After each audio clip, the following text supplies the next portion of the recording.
ఊరందరిది ఒక తవ్వ అయితే ఉలిపి కట్టది ఇంకో తవ్వ అంటారు కదా. ఇగో ఈసారి కథ కూడా అట్లనే ఉన్నది పోండ్రి. అందరిది ఓ తిప్పలైతే ఈసారిది ఇంకో తిప్పల. అసలు ముచ్చట పక్కకు నూకేసి అందులో కూడా ఆయనకు అక్కన వచ్చేదే చెప్తాడు.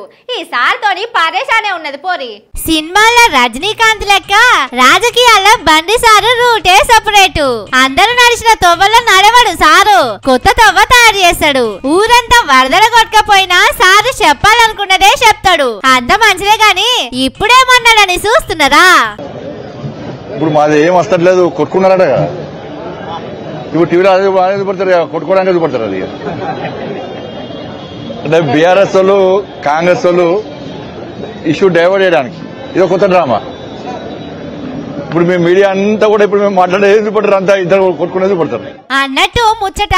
సారు మాట్లాడింది బయటికి పోకుండా ఉండడానికి కారు పాటోలు చేయి పాటోలు తన్నుకున్నారట. బండి సారు బంగారం అసంటి ముచ్చట్లు మాట్లాడిందట.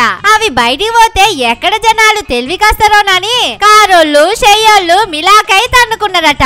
ఇక టీవీలోళ్ళు ఆ తన్నులాటనే చూపిస్తారు. నేను మాట్లాడింది ఏడ చూపిస్తారని మస్తు బాధపడుతున్నాడు సారు. కానీ బండి సారుకు రోజు పొద్దుగాల లేచి మొక్కాలి పోండ్రి. అబద్ధాన్ని కూడా అతికినట్టు చెప్తాడు.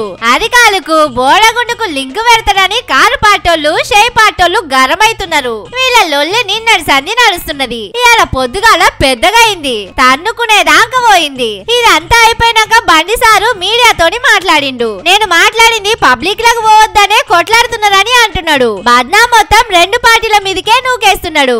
అంటే సారు ఎంత తెలివిగల్లోడో చూడండి, ఎంత గొప్పోడు. సారు ఇంత హుషారుగల్లోడు కాబట్టే మోడీ సారు పిలిచి కేంద్రంలో మంత్రి కొలువిచ్చినట్టున్నాడు.